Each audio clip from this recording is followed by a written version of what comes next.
Itong si Bongbong, sobrang kapal ng mukha. The mere fact na you didn't even thank China. Inangkin mo. Unang-una, this was funded by the Chinese people. This was funded by the tax paid by the Chinese people. Hindi ka ba nahiya?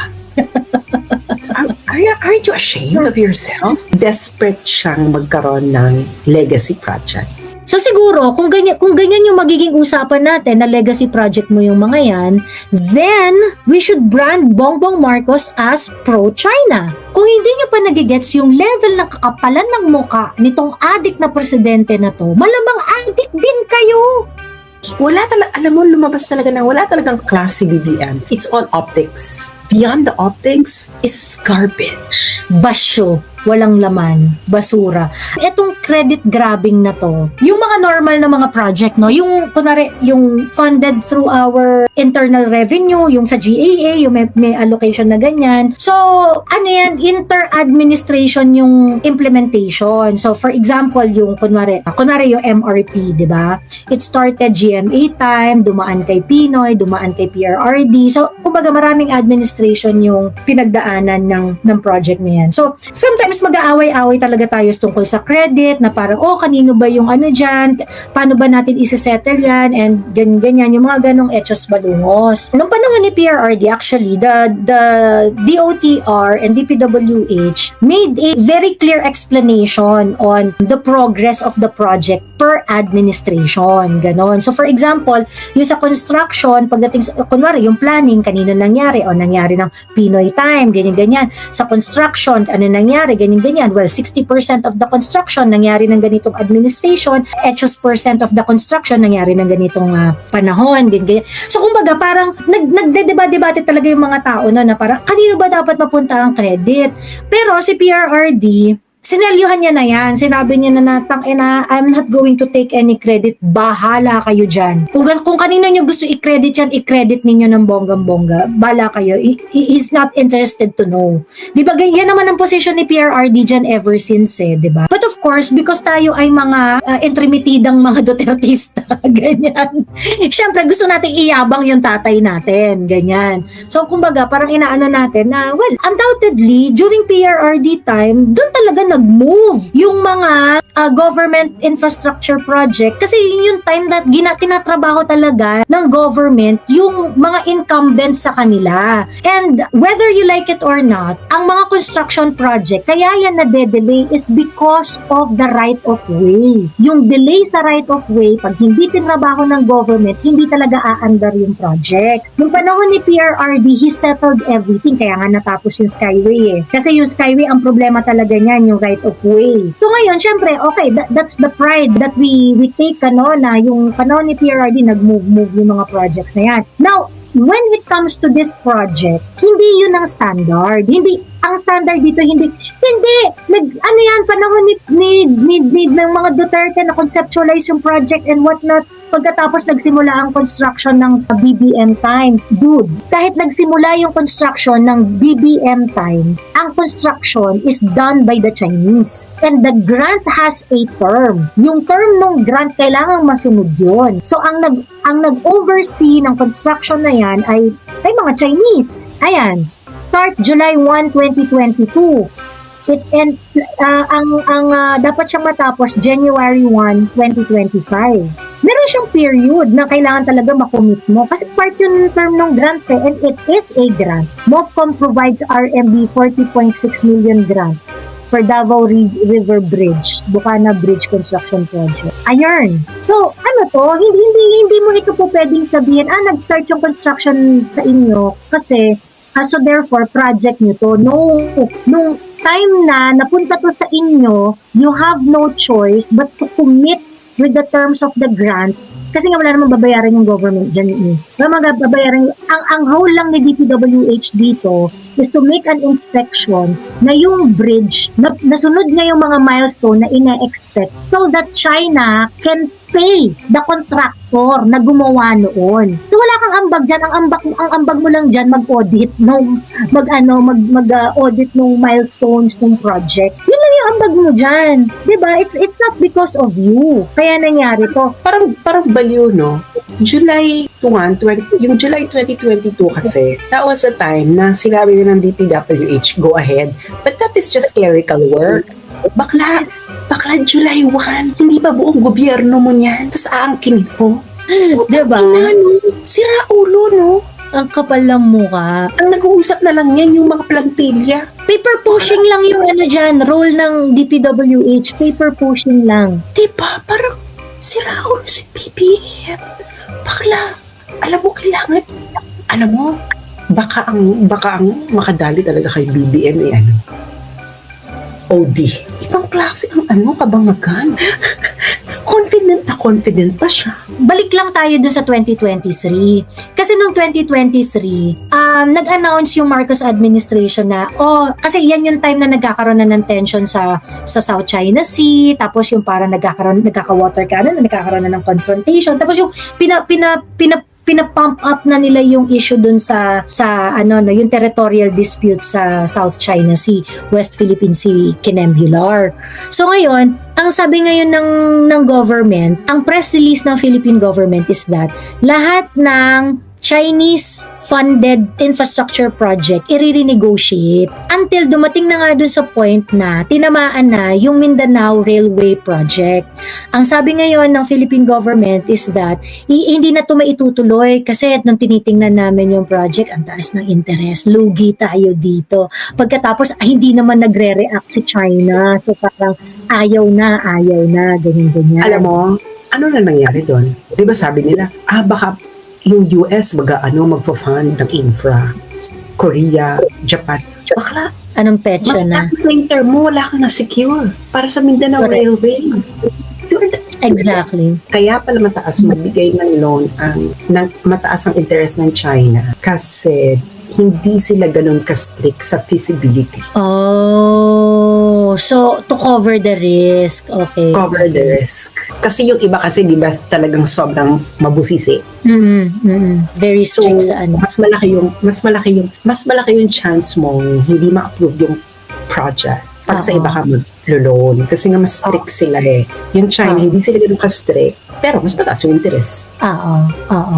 And like I said, nung time nga na na-cancel yung Mindanao, I am one of those who was very disappointed nung hindi natuloy yung Mindanao Railway Project. Kasi ang argument dyan ng mga pro-government, nung pro Bongbong Marcos is, kasi lugi naman tayo dyan, kasi ang taas-taas, ganyan-ganyan, parang, they are operating under the premise na meron kang makukuhang mas mura.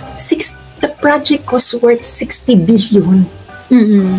Bakla, in 3 years, ang tinaas na budget lang, free money ng Philippine Congress was around 30 billion.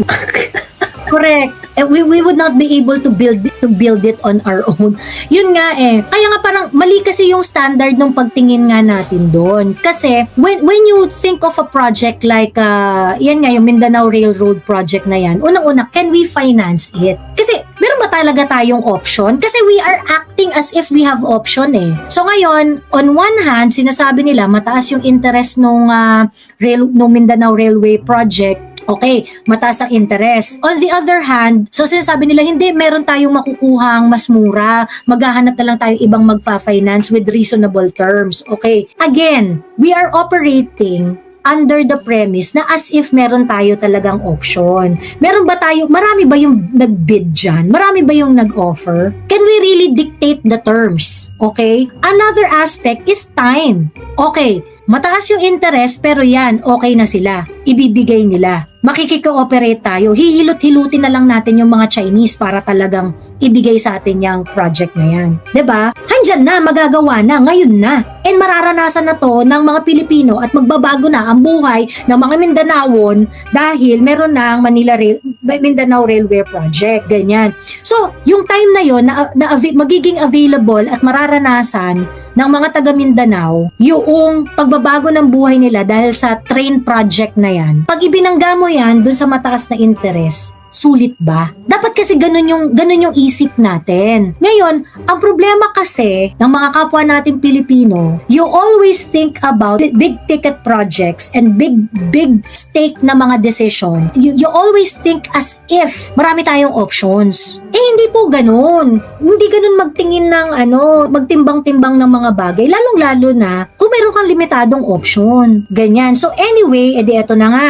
It resulted to the cancellation of several Chinese-funded na mga projects dito sa Pilipinas. Yung yung renegotiating ng mga loans, ineme. Pagkatapos, ang isa pa nga nilang nirereklamo is, kasi naman itong China, yung mga terms nila, gusto nila sila ang magko-construct. Magpapautang sila, pagkatapos gusto nila sila ang magko-construct. Yun ang nandun ang eksena. Kasi gusto nila yung mga contractors nila ang mag-construct para merong diba?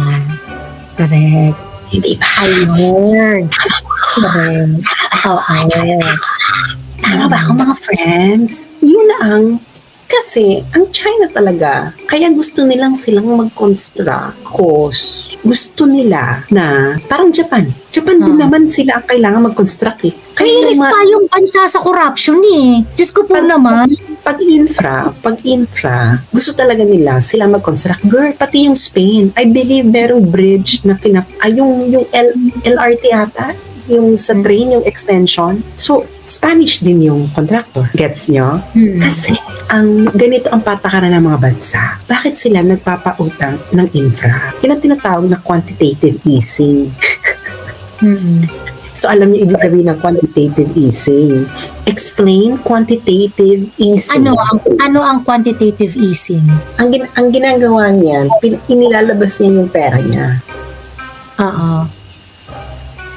Gets mo? Yeah. Oo. I remember. Bakit mo inilalabas yung pera mo? In order to control inflation inside. Kita mo ang US. Bakit ang US manageable yung inflation niya? Kasi print siya ng print ng money. Ang daming umuutang sa US. Kasi nga mababa yung interest sa US. Kaya the US can really control its inflation. Ngayon, bakit gusto nila na yung mga contractors nila ang gagawa? Una-una, it is because they would like to protect a certain brand. Pag infra yan. Kasi ma-associate sa bansa nila yan. Bakla, mawasak ang isang infra connected sa bansa mo. That's it. Ano ang work ko? Prinsesa po. Prinsesa po ang aking trabaho. So, ito talagang si Bongbong. Desperate siyang magkaroon ng legacy project. And the problem is, itong desperation niya to have legacy project, walang maipresenta na kahit anong project Matapos mong away-awayin, sige, sabihin na natin, okay fine, legacy project mo to ngayon. So ngayon, yung stand mo na away-awayin ang China ng bonggang-bongga, pagkatapos yung trabaho nila, kukunin mo bilang legacy project mo. So, how are you going to, binlur mo na nga halos yung line nung binlur mo na yung line halos nung economic relationship natin sa China at saka yung dispute natin dyan sa West Philippine Sea, sa South China Sea. Noong 2023, nung ni-review ni Bongbong Marcos, sabi niya i-renegotiate niya lahat ng loan agreements natin with China. Okay? Ang press release nila is wala iyong kinalaman dun sa tension sa South China Sea. But of course, wag tayong magtanga-tangahan. Ba't mo kailangang reviewin? Kung walang kinalaman yung sa South China Sea, yung anong tension doon, ba't mo kailangan mag-review? At dumating pa nga doon sa punto na marami ng mga na-cancel na mga Chinese infra projects. 'Di ba? Kasi kung talagang inihiwalay mo yung issue ng South China Sea at saka yung dito, your relationship, the good relationship could have stayed. The good economic relationship could have stayed and yung mga projects natin nagtuloy lang siya. So ngayon hindi mo po pwedeng sabihin na hindi nag-overspill yung issue natin sa South China Sea doon sa mga economic transactions natin with China. Pagkatapos ngayon, legacy project mo biglang trabaho ng China, 'di ba? So siguro kung ganyan yung magiging usapan natin na legacy project mo yung mga yan, then we should brand Bongbong Marcos as pro-China. Diba? Ganun lang yan. So ngayon, kung i-credit grab nyo malala ito, so does that mean, Bongbong Marcos, that you are pro-China? Ganun na yung ganun yung magiging permutation nung mga decisions dito ni Bongbong Marcos. So ngayon, yung mga sumusuporta dito sa adik na presidente na to, and those who doesn't understand yung mga nuance nitong mga decisions niya, tanga na lang kayo. Or siguro tanga nga kayo kaya hindi nyo nagigets yung mga nuance niya. Nuance na itong mga decision na to. Pero kung hindi nyo pa nagigets yung level ng kakapalan ng muka nitong adik na presidente na to, malamang adik din